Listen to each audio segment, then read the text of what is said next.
നമ്മുടെ ഇന്നത്തെ സമൂഹത്തോടാ പൗലോസ്ലീഹ പറയുന്നത്, ഇപ്പോൾ തിന്മയുടെ ദിനങ്ങളാണ്. നമുക്കതറിയാം, നമ്മൾ അനുദിനം അനുഭവിച്ചുകൊണ്ടിരിക്കുന്ന കാര്യങ്ങളാണ്. നമുക്ക് ചുറ്റും സംഭവിക്കുന്നതെല്ലാം ചൂണ്ടിക്കാണിക്കുന്നത് എന്താണ്? പൗലോസ്ലീഹ പറഞ്ഞ തിന്മയുടെ ദിനങ്ങളിലാണ് നമ്മൾ ആയിരിക്കുന്നത്. കർത്താവിന്റെ ആത്മാവ് പറയുകയാണ്, നിങ്ങൾക്കുള്ള സമയം, ആ സമയം പൂർണ്ണമായും പ്രയോജനപ്പെടുത്തുവിനെന്ന്. കൊളോസോസുകാർക്കുള്ള ലേഖനത്തിൽ നമുക്കത് കാണുവാൻ സാധിക്കും.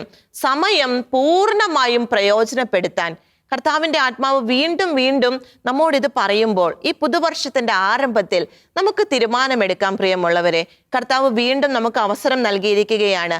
ഈ അവസരം ഞാൻ കൈവിടുകയില്ല.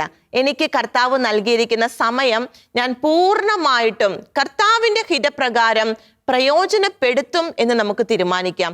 ആ ഒരു തീരുമാനം കർത്താവിനോട് നമുക്ക് ഏറ്റു പറയാം. ഇവിടെ ലോത്തിന്റെ ഭാര്യയ്ക്ക് അവസരങ്ങൾ ഉണ്ടായിരുന്നു, എന്നാൽ അവൾ അത് വേണ്ടെന്ന് വെച്ചപ്പോൾ അവളുടെ അവസാനം എന്തായിരുന്നു എന്ന് നമ്മൾ കണ്ടതാണ്. ആ ഒരു ദയനീയത, ആ ഒരു നാശം, പ്രിയമുള്ളവരെ, അത് തന്നെ നമ്മുടെ ജീവിതത്തിൽ സംഭവിക്കുമെന്ന് പരിശുദ്ധ വചനം നമുക്ക് മുന്നറിയിപ്പുകൾ നൽകുന്നുണ്ട്. നമുക്ക് ശ്രദ്ധയുള്ളവരായിരിക്കാം പ്രിയമുള്ളവരെ.